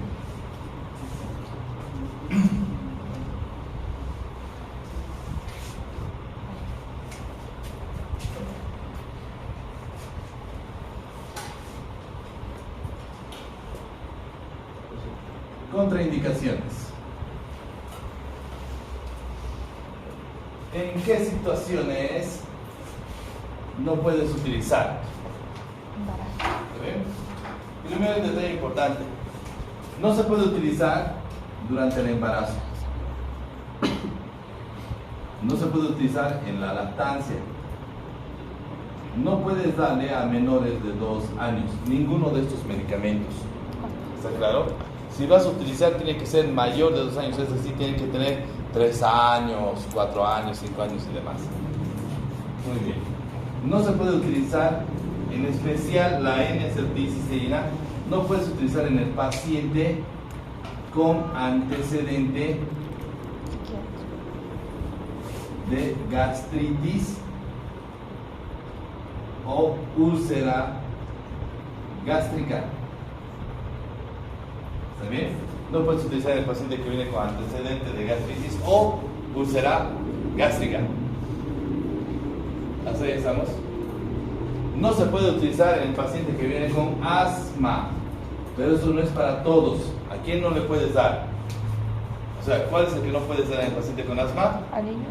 La N-acetilcisteína, porque produce tos y broncoespasmo. Muy bien. ¿Alguna pregunta? ¿Duda? ¿Puedo volver?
término clave acá, dentro de la farmacocinética, es esto: cinética. Lo que tú escuchas cinética es simple: movimiento. Entonces, cada vez que tú estás hablando de un término llamado farmacocinética, estamos hablando del movimiento de las moléculas farmacológicas en las distintas estructuras del cuerpo. ¿Ha quedado entendido? La farmacocinética estudia 4 procesos básicos. ¿Está bien? Estudia 4 procesos básicos. ¿Cuáles son? Primero, absorción. Luego, distribución. Metabolismo. Y eliminación. Entonces, 1, 2, 3, 4. Cuando los fármacos son utilizados, cuando el fármaco es utilizado por vía oral, incluso se utiliza un punto previo que es la liberación. Liberación. ¿Ha quedado entendido? Entonces, por vía oral hay un acrónimo que es LATME. Para todas las demás vías hay un acrónimo que es ADME. O sea, vía endovenosa, ADME; vía intramuscular, ADME; vía sublingual, ADME. ¿Ha quedado entendido? Todas las vías es ADME, excepto la vía oral, que es LATME, con L, LATME. Porque todo lo que es por vía oral tiene que sortear el ácido gástrico del estómago y necesita un paso previo que es liberación.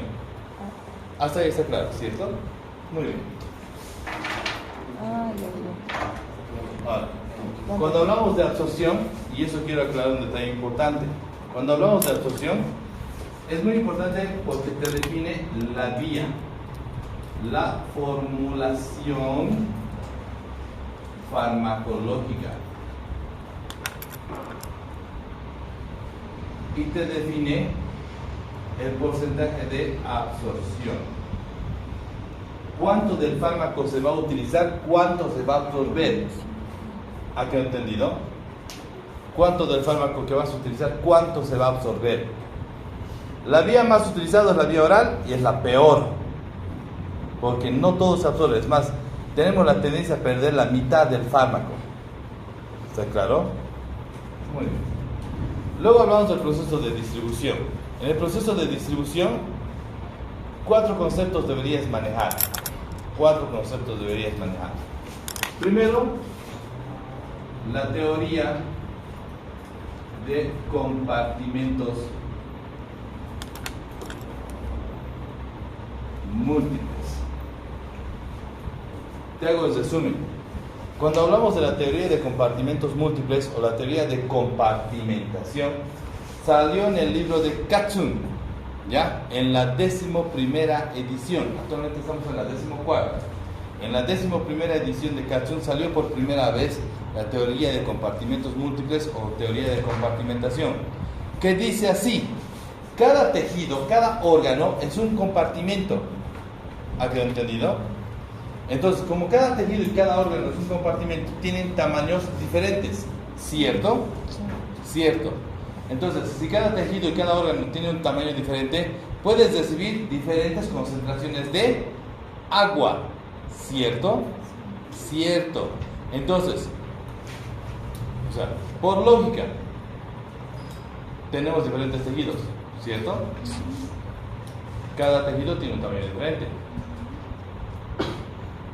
Cada tejido puede recibir diferentes cantidades de agua. ¿El fármaco se distribuye equitativamente? No. Por teoría de compartimentos múltiples, el fármaco jamás se distribuye equitativamente. El fármaco siempre se va a distribuir dependiendo de la cantidad de agua que recibe el tejido. ¿Ha quedado entendido?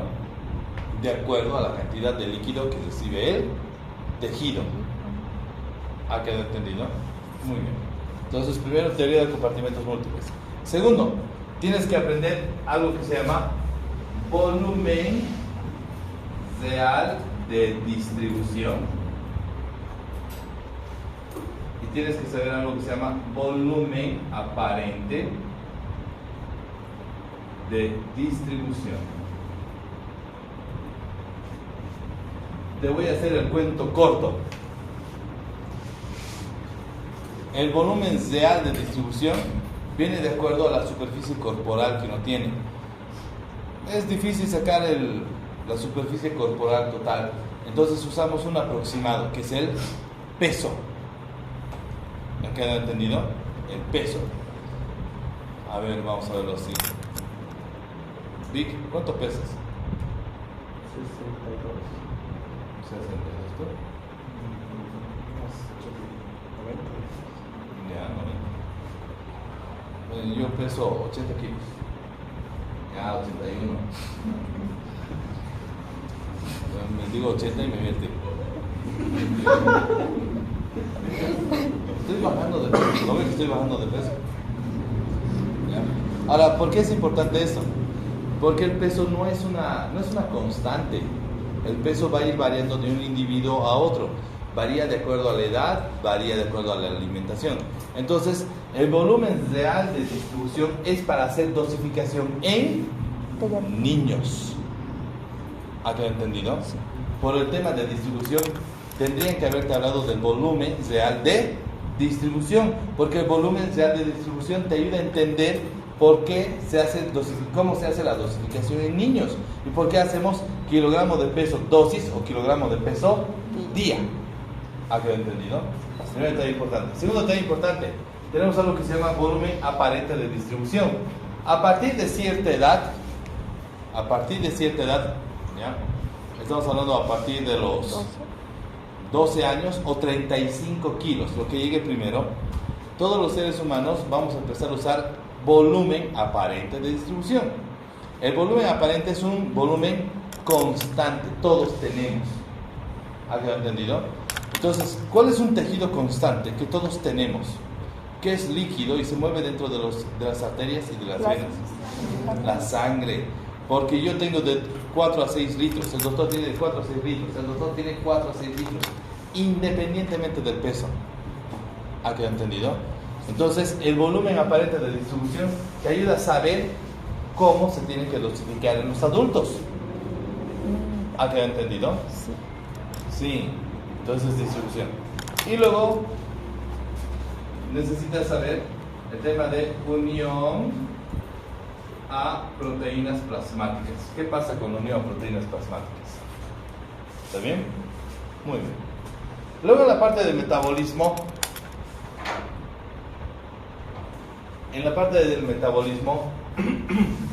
nos interesa saber que el metabolismo te sirve para tener, te sirve para hacer una de dos cosas, ¿ya? Para tener sustancias hidrosolubles, o sea que sean fácilmente difusibles en agua, o para tener sustancias de bajo peso molecular.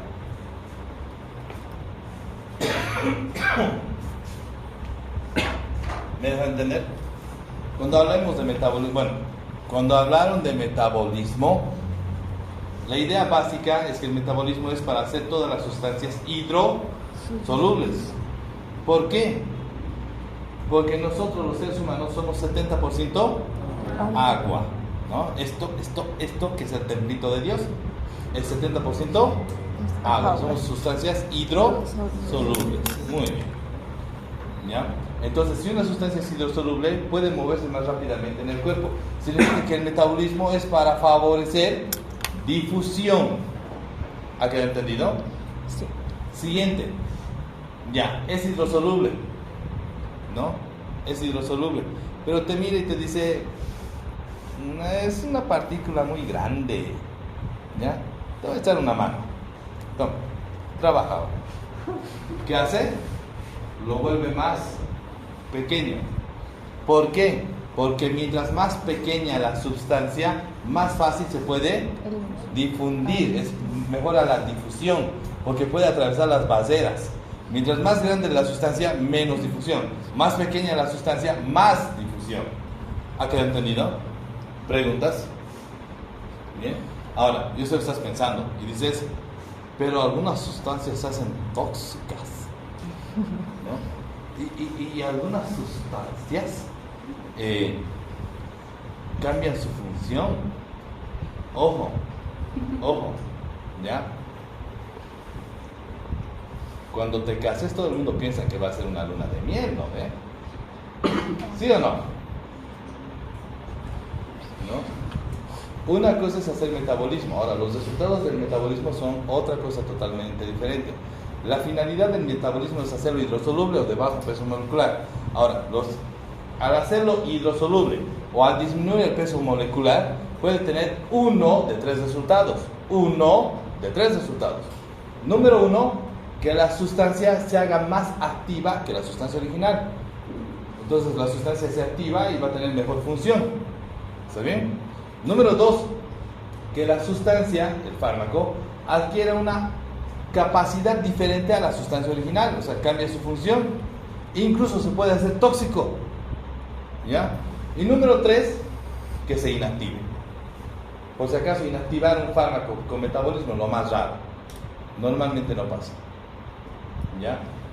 Y con eso desmentimos el mito porque dicen, el metabolismo es para inactivar. Nada, mamada. ¿Ya? Sí, mamada, de las peores. ¿Ha quedado entendido? Sí. Ahora, muchos te van a decir que el metabolismo es para favorecer la eliminación. No. El metabolismo es para hacerlo hidrosoluble. Ahora, si la sustancia se hace hidrosoluble y se puede eliminar por vía renal, eso se llama ganancia. ¿Ha quedado entendido? El metabolismo no era para favorecer la eliminación. El metabolismo es para hacer hidrosoluble. Ahora, de ahí que se puede eliminar por vía renal, ganancia. ¿Ha quedado entendido?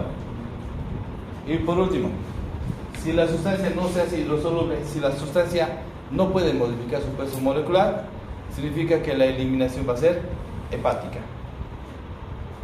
¿Está bien? Si la sustancia no se hace hidrosoluble, si la sustancia no puede bajar su peso molecular, la eliminación es hepática. Punto. No hay donde más darle vuelta. Del término de eliminación, ¿qué cosas deberías haber hablado? Deberías haber hablado de un término muy interesante que se llama vida media, o también conocido como semivida. ¿Ha quedado entendido? Vida media o semivida. Al decir semivida, tienes que saber qué pasa a la cuarta vida media. Te hago el resumen, te lo hago cuento corto. Cuando pasan 4 vidas medias, el fármaco baja su concentración tanto que pierde efectividad clínica. O sea, a la cuarta vida media pierde efectividad clínica. Si te dicen, dele el medicamento cada 8 horas, te están diciendo, o sea, ¿qué te está diciendo el doctor? Este fármaco en 8 horas va a cumplir 4 vidas medias. Entonces le vas a restituir porque no pierde efectividad. Eso te están diciendo. ¿Está claro? ¿Sí? A la séptima vida media, el fármaco baja tanto su concentración que ya no es detectable en sangre. ¿Está bien? Entonces tienes que saber qué pasa a la cuarta vida media, tienes que saber qué pasa a la séptima vida media. ¿Está bien? Número 1. Número 2, tienes que saber qué pasa a dosis constante. Te lo hago el cuento corto. Cuando un fármaco recibe una dosis constante, el fármaco tiene la tendencia natural a la acumulación. ¿Ha quedado entendido? Todos los fármacos se acumulan. ¿Está bien? Tienes que saber qué es la eliminación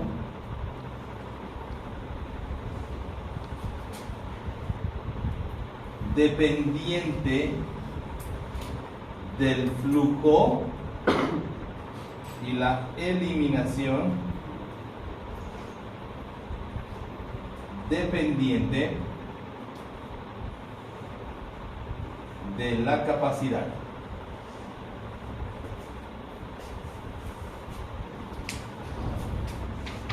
¿Está bien?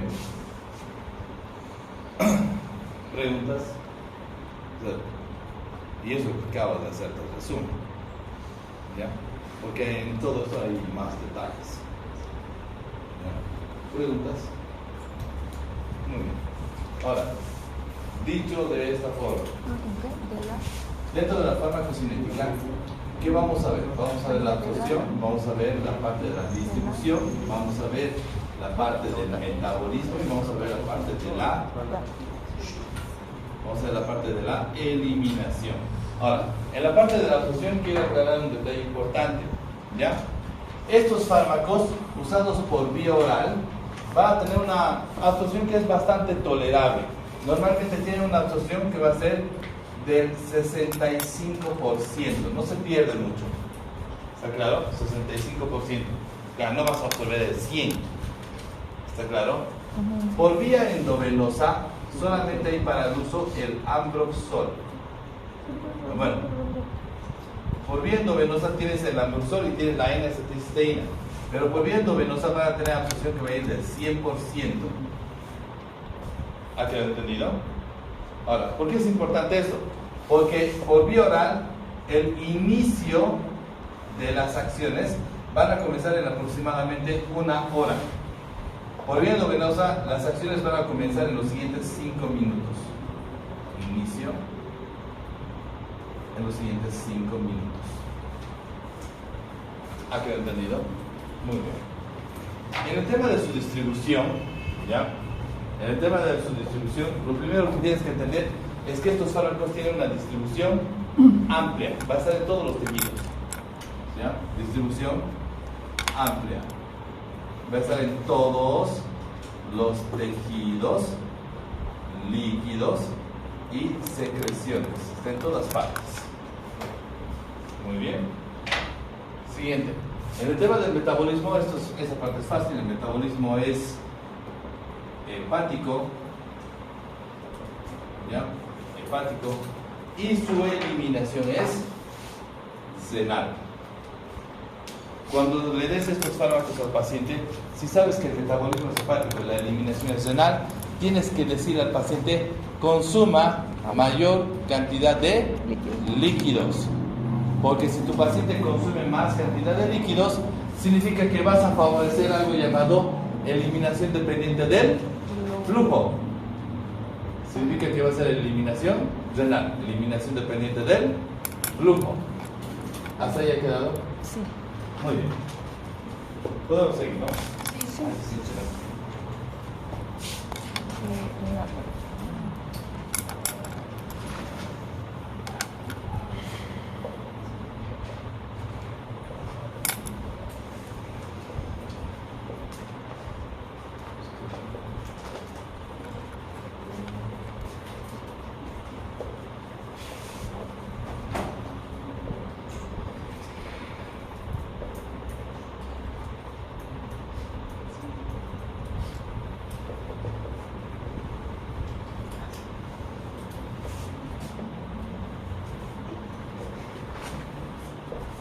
Bien, tenemos dos fármacos, uno es el Ambroxol y el otro es la N-acetilcisteína.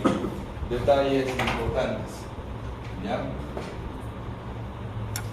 La N-acetilcisteína la vas a encontrar primero en sobres, ¿ya? Los sobres vienen de 200 miligramos, de 400 miligramos y de 600 miligramos, todos para uso por vía oral. ¿Listo? No solamente eso, sino que la N-acetilcisteína también la vas a encontrar en ampollas. Quiero aclarar un detalle importante.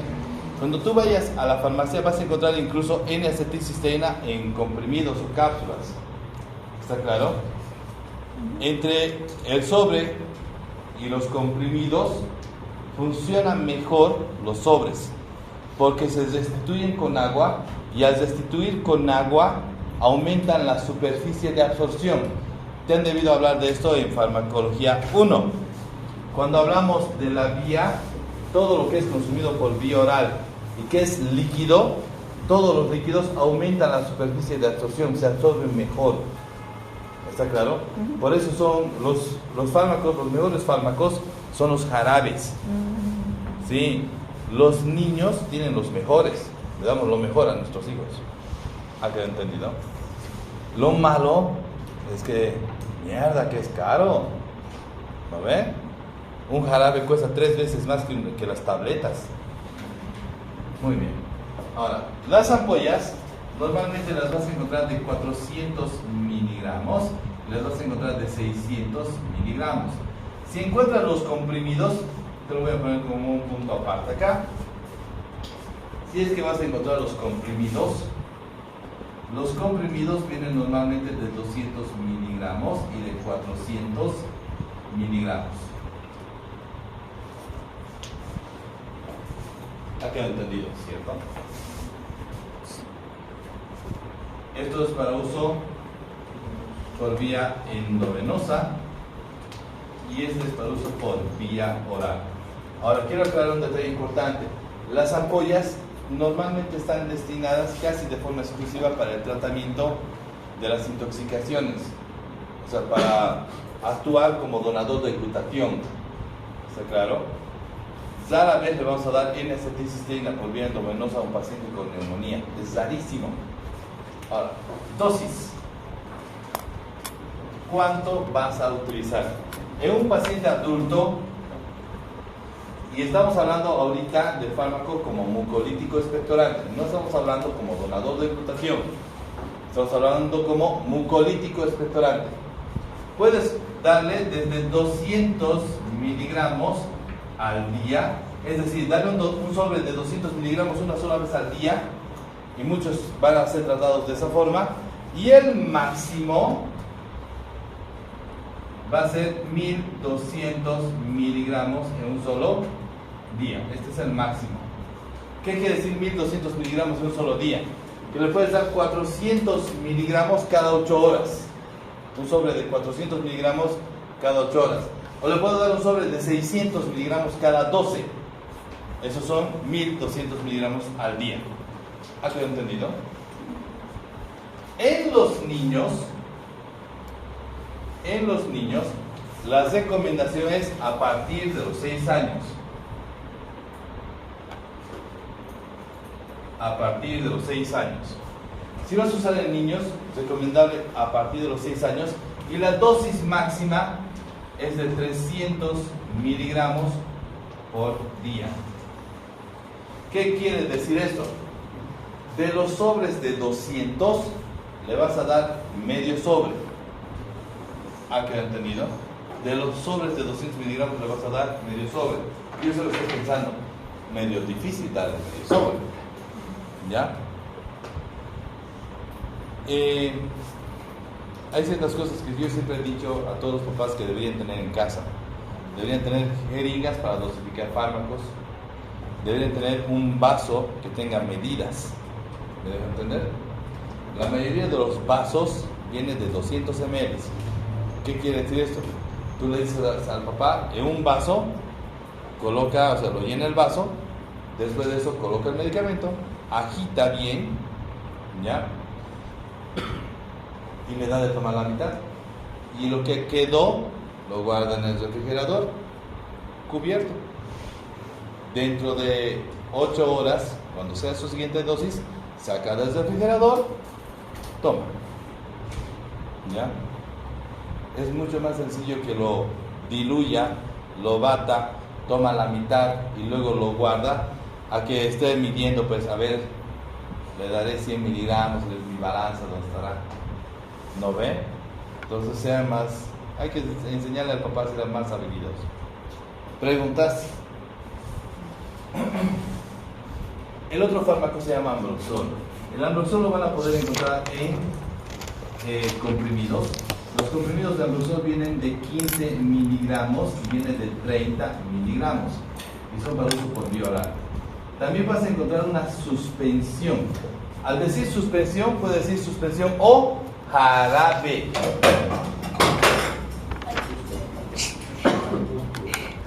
Ya me voy a ir. Ya, suspensión o jarabe. Normalmente la suspensión viene de 15 miligramos por cada 5 ml de solución. ¿Qué quiere decir esto? El jarabe tú lo agitas, sacan en una jeringa 5 ml, en una jeringa sacas 5 ml y en esos 5 ml vas a tener 15 miligramos. ¿Ha quedado entendido? Y eso es para uso por vía oral. Y el ultimito también viene en ampollas inyectables. Aquí vienen 15 miligramos y eso es para uso por vía endovenosa. Dosis. En un paciente adulto tú puedes utilizar 15 miligramos cada día, una vez al día, iniciar, y puedes llegar a darle hasta 90 miligramos en un solo día. ¿Ha quedado entendido? Es decir, le puedes dar una tableta de 30 miligramos cada 8 horas. Una tableta de 30 miligramos cada 8 horas. Ahora, por experiencia te digo que dando un comprimido de 15 miligramos cada 8 horas es suficiente. ¿Ya? Porque si no, en poco tiempo lo vas a tener así al paciente. Y te vas a decir, doctor, no sé qué está pasando. Cuidado que estás haciendo eso, es ansiedad. En los niños, si vas a utilizar igual, mayores de 6 años. ¿Está bien? Niños mayores de 6 años.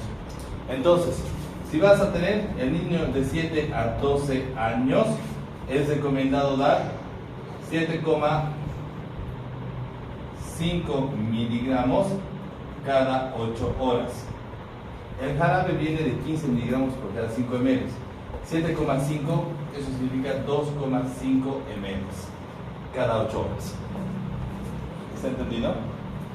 Si tu niño tiene 12 años, de 12 hasta los 18 años, ahí puedes darle 15 miligramos cada 8 horas. Si tiene más de 18 años, le puedes dar de 15 a 30. ¿Preguntas? Muy bien. Sí, ya sé. Casi nada hemos hecho el primer día. Les agradezco mucho a todos por su tiempo. Espero que haya sido una sesión interesante. ¿Ya? Bienvenidos a la sesión 1 de la 2024.